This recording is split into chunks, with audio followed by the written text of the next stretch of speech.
been having connection issues. I'm kind of a little temperamental with my connection issues. I had to put up a warning because, yeah, I got too many days in, y'all. So, anyway, see how it goes.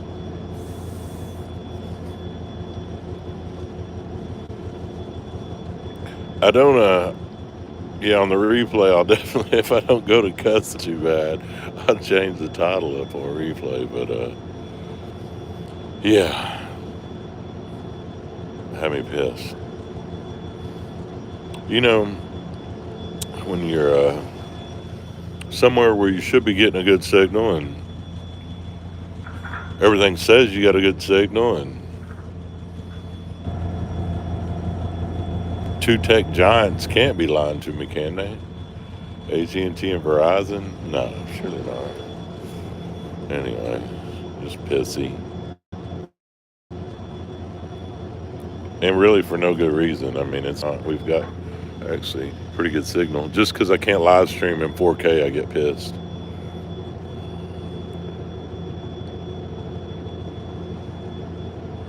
Yeah. Anyway, we're picking up barges. A barge. They're putting it in spot right there. And that short string, we had a short string over here. They putting a barge in, and then we're going to bring one from the port head and put it over on this starboard head. Make a two-piece unit. Anyway, so we're doing picking barge up in one shift, and then we will be out of here. Actually, we're going to slide the boat over. Go ahead, it's dead water here, so it's a good spot to do it, real slack. And then we don't have to do it anymore. Well, until we get down below Baton Rouge and go to dropping barges. But we'll see.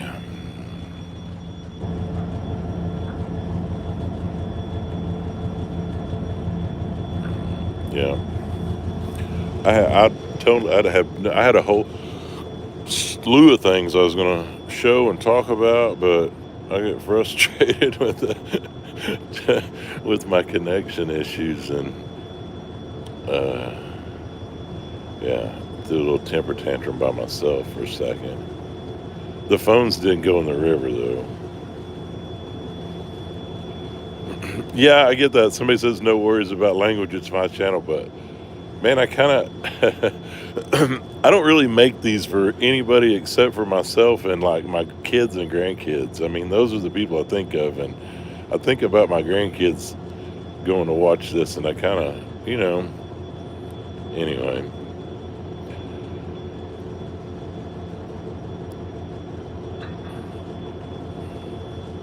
And it's something that I don't get me wrong. I can cuss. Comes in places when it's appropriate. I don't know. It just feels like I'm, especially when there's more people watching the channel. It just doesn't feel appropriate. You know. I don't know how signal's doing, but it's a little cool out. A little cool. A little cool. Anyway. This might be a lost cause tonight, just trying to show what was going on. We backed in here below the mouth of the hole. Wondering if ever jump on some.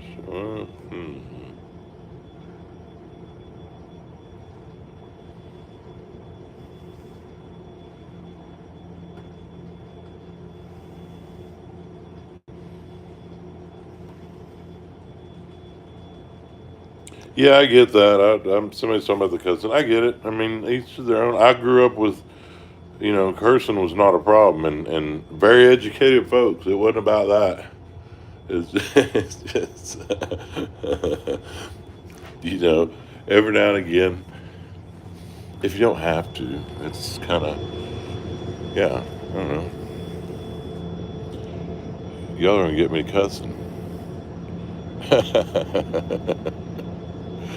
I'm on this Earl Etheridge, and I think I've got like 28 days in today, so y'all, things are fraying. things are fraying. I started off chipping my man-made teeth like week 1 on here, so yeah, I'm ready, y'all. I'm ready. It's not gonna be long. Not gonna be long.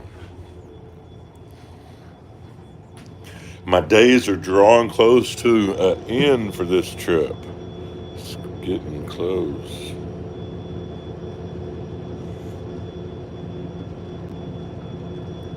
It's really not bad out. I think I get over in the wind. I'm kind of getting blocked, but it's not wind, but a little breeze, and it's actually not bad right here. I'd say it's probably in the 40s.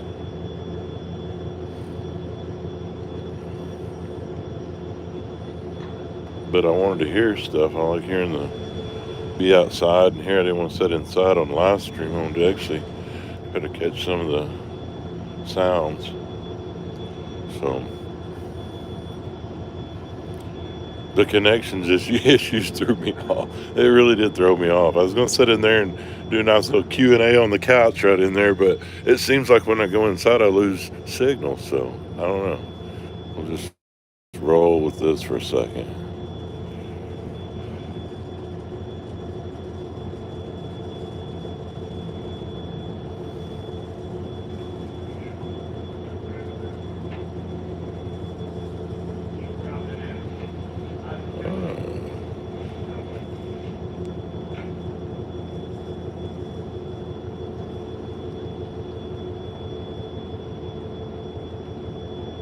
Yeah, so that's part of the thing. Yeah, that's the thing about working on oil rigs. So somebody's talking about that, and you got time off, even it wasn't much. You could go to the store. You could kind of, I don't know. It's just out here when you can't get away from. Sometimes the isolation's great, and sometimes it's just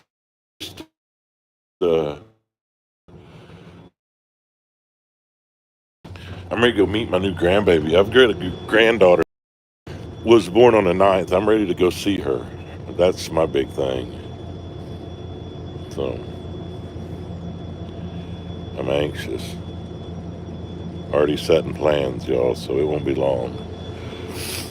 Oh, it's a little cool. Yeah, I don't know how this is going to work. I'm trying to sit in here and see. I can kind of sit and chill and see what's going on and get a better perspective of things and try to read some of the questions, but yeah, thank you. Thanks, man. Thanks. But yeah, it just takes a little. That window's a little dirty. I think I wiped it off. I wiped it off earlier. No, I wiped that one. That's the reason that one's a little dirty. Guys will get it tomorrow, or I can get it later.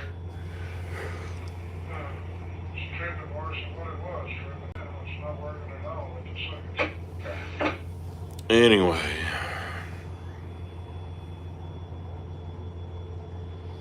Oh, the flanking buoys. Yeah, I can do that. Flanking buoys. They're about. We don't have it. I don't think we've got. If we've got them on this boat, they're put up somewhere down there. What it is, it's they hang off a line, and we usually hang them back about. That'd be probably about 15 feet back with a small, just light line, and they're about the size of a beach ball, I guess.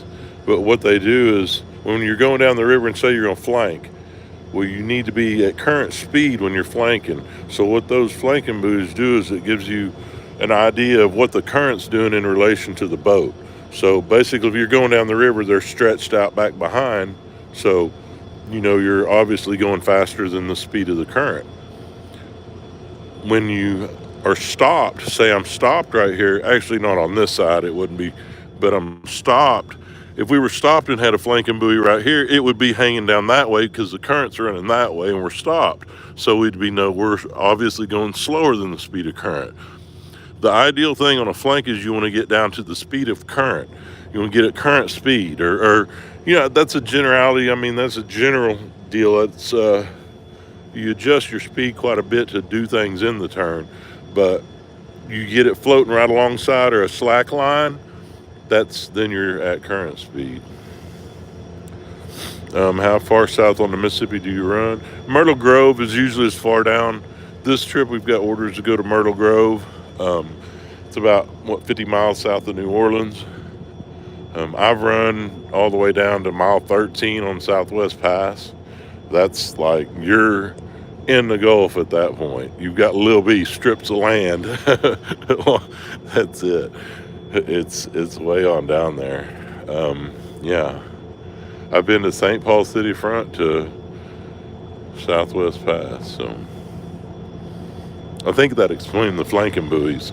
The idea is that they help without, like, if it's a real slick water and there's not any bubbles or not any drift or anything, it's something to give you a visual aid. But to be real honest, I kind of, you get to where you can kind of pick up stuff and see things that are.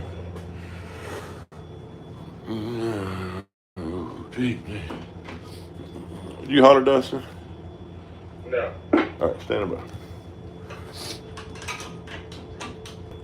Yeah, that's the flanking buoys. So those are flanking buoys. That's what they do.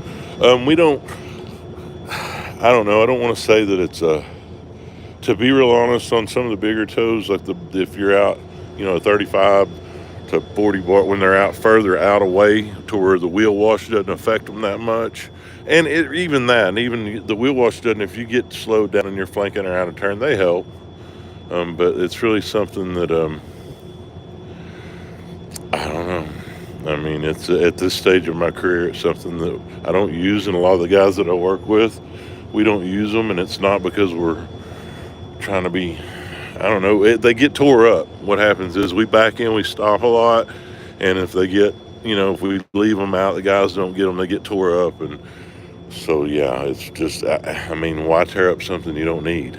So that's kind of the way it goes. And I don't have a problem if I'm riding and somebody puts them out. Yeah, man, I'm not going to yank them up. I mean, it's whatever it takes. I mean, whatever it takes to, if it's something that you like using, then use them. But it really shouldn't be a,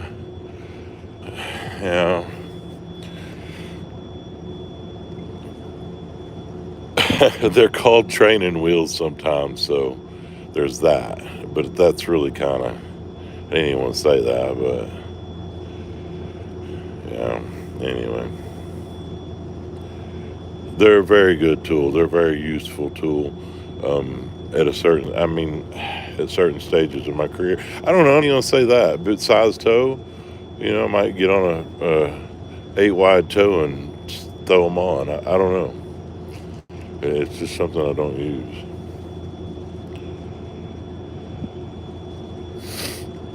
Anyway.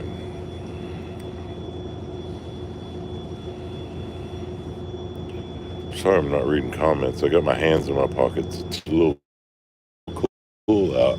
But I'm enjoying the outside. I'm actually enjoying the cool air, but with my hands in my pocket. Anyway.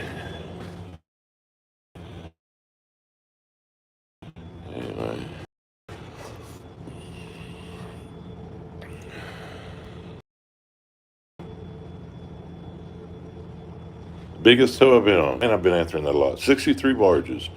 It was a combined tow with the Ray A. Eckstein and the Randy Eckstein and the Ray A. Eckstein, and it was a combined tow because the Randy was down on one engine, and I was over there at Marquette doing my check, Captain Henry and Captain Bill Wenders, and we had 63 barges. Yeah, I think there was a load or two in there, but it was actually just primarily empty. They were all empties, and it was like from Carothersville to Cairo. It was pretty cool. 40, I've seen 40, I think I have 42, 48. I think it's like, we pushed 48 42 pretty regular. Now that's northbound, not southbound, y'all. Don't get your panties in the water. The largest tow I've had southbound will be 35. And that's limitations on the boat. I would have no problem getting on whatever the boat can bring down, whatever size. If I got on the big damn ack, whatever they're going to bring down on it. Or the E. Bronson, my buddy that's cat on E. Bronson, I would not have a problem. But that's just not the votes, or we don't have them. How much does this machine hold? I think Chief said the other day this one holds like 120,000, 120 or 140,000 gallons. I think it's, I don't know. We took on 30,000 at one time. Yeah, so I think this boat holds, which they don't even get them. They don't run them maybe a quarter off the top. That's all they run. Because it's a lot used for ballast. This boat, I'm pretty sure it's like 120. I think 120,000 gallons. Quite a bit of fuel. Quite a bit of fuel. The chief was telling me that we were talking about, he used to be chief on the Spirit, on the Cooperative Spirit, and yeah, some of those boats, I think he said, I'm thinking they hold close to 200,000. That's a lot of fuel. A lot of fuel.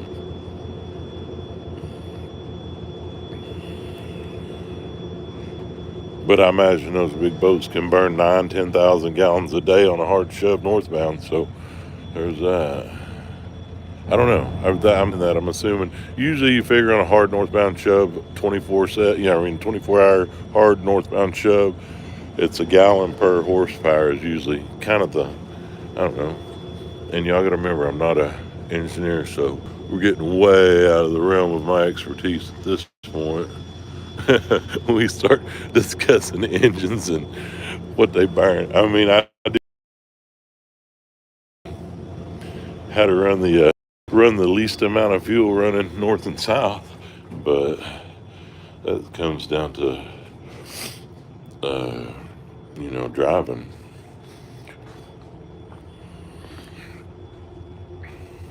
Yeah.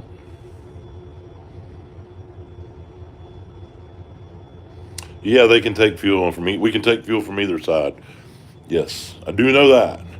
I passed that test. I can say for a fact I know that we can take it. Now then, if we're taking lube or we're pumping off slop or something like that, now there's certain sides that we do that. But as far as just fuel and water, we can do that on either side.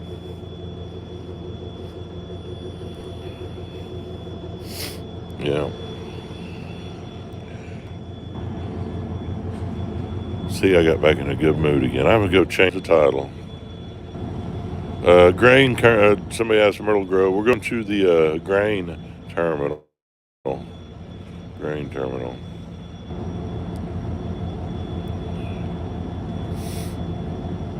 No, yeah, the office, somebody wants to know if the office dictate how hard we push. Yeah, northbound, you're not going to float northbound, so everybody's got to shove hard north. Yeah, definitely. There's no, well, for instance, when I worked at ACL or ACBL back in the day, WKN, they were float. I mean, it was float, fuel conservation all the time. When I say float, we ran like a quarter. You ran as slowest RPM you could and still have control southbound. When I went to work at Marquette, full ahead, north, south, everything. And it's a different running style. It's a different, you have to get used to, your turns are different running full ahead. It's different. I love it. I mean, the control and the speed and the control you have. But there's also something, it's nice to run cutback southbound. It's quiet. It's not a hard fuel burn, but it's harder. I mean, it's definitely harder to run southbound, running slow. I mean, that's, matter of fact, it's kind of I don't know, it's a pride thing, man. When I've rode with guys where we'll keep cutting it back, each will try to use less and less fuel, see who can use the most or the least amount of fuel southbound. And guys will be running like knocking the engine out half the watch and just running one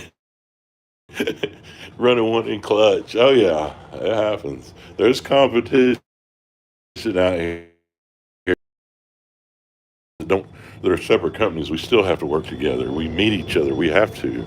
It's just, things that come to a grinding halt if we didn't. But there's competition, definitely.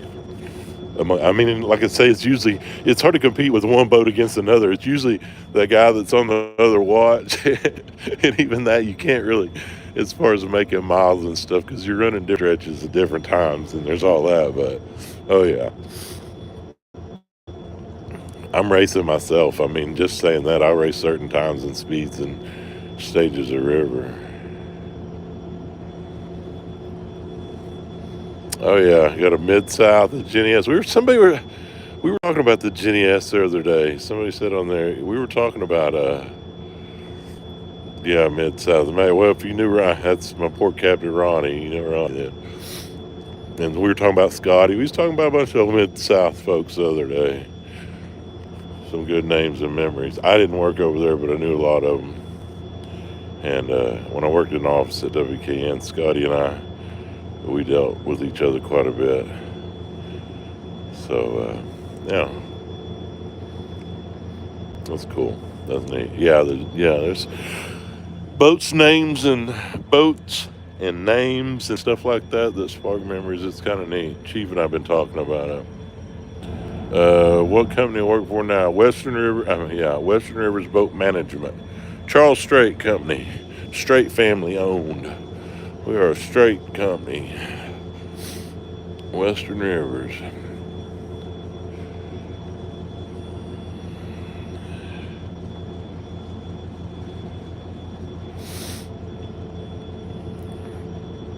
Grabbing a barge out there, they'll bring it around, stick it over there, and we'll slide a boat. That'll be about it. It ought to be getting pretty close to watch check. I don't think I've got too much left tonight, y'all. Oh yeah. About another hour. He ain't gonna get up here early, but he's consistent. He'll be. That's all that matters. He's a good guy, man. I was Sam. We hadn't rode. We rode. This is like the third time maybe we rode together. Good fella, man. Good fella. Great partner.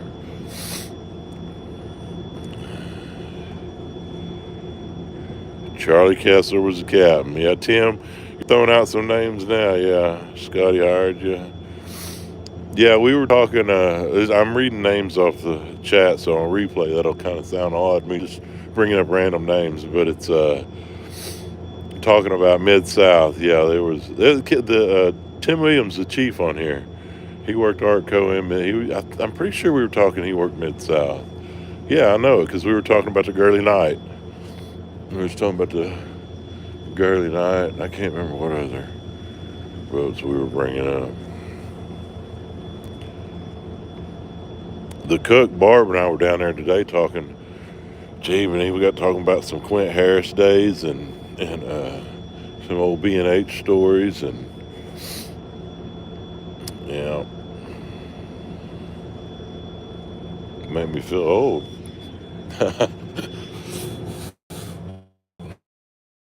Which I'm waiting for a crew change so I can go home and see my granddaughter instead of go party. So there's that. Yeah, I guess I am getting old, y'all. Oh yeah, well, I appreciate it. Somebody says they put a wonderful cook, Barb, on here. She's is a captain over at Marquette. David's captain on the Marquette Legend, and his wife is a cook over here with us, and she is a sweetheart and a dandy. I give her grief every day downstairs. I give her a hard time.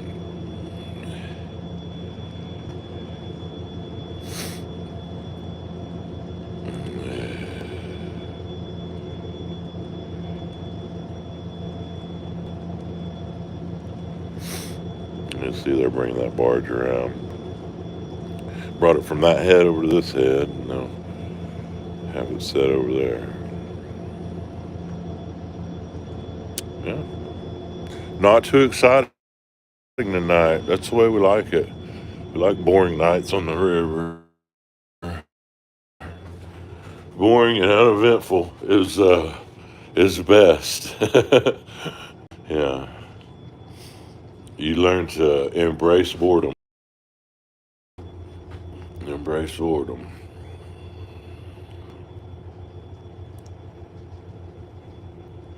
I think that's it, y'all. I got a uh, little live stream action tonight. I tried to show a little bit what we're doing.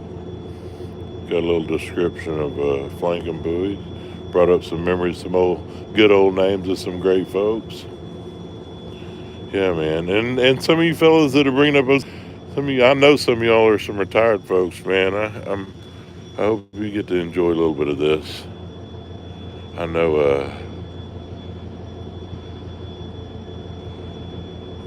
I like to go watch some videos sometimes. I mean, when I've been off, I don't know, towboating. It's in your blood, man. Gets in your blood. All right, y'all. I've got some. I've got quite a bit of stuff on my post in this stretch from below Memphis and stuff. It's not it's not been great signal, so hopefully we get down to the hole. I'll get some stuff uploaded, and definitely when I get home. So.